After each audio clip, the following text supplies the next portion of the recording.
This is a midterm test from when I was in college. It was 5 problems in that test, and I got them all wrong. The reason why I wanted to bring it up is engineering can be a hard career, but I think it's important to know that even if you get this score, if you're passionate enough about it, if you stick to it, you can go beyond this and become an engineer.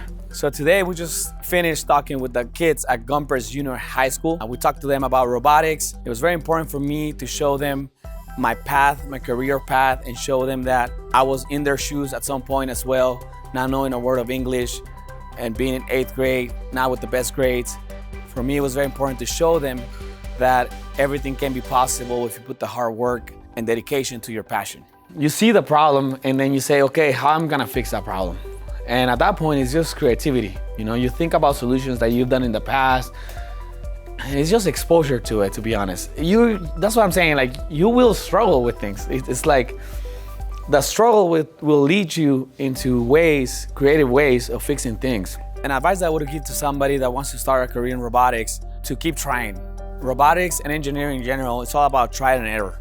So you want to try things. If they don't work, don't give up on them. Keep trying until you find a solution for it. No fue un camino así recto, pues. Fue un camino que iba así, luego así, luego así. Y este mismo camino lo he visto en todos los ingenieros. La carrera de ingeniería no necesariamente te enseña todas las cosas de ingeniería, sino te enseña cómo intentar fallar y volver a intentar y volver a fallar hasta que intentas y puedes solucionar las cosas.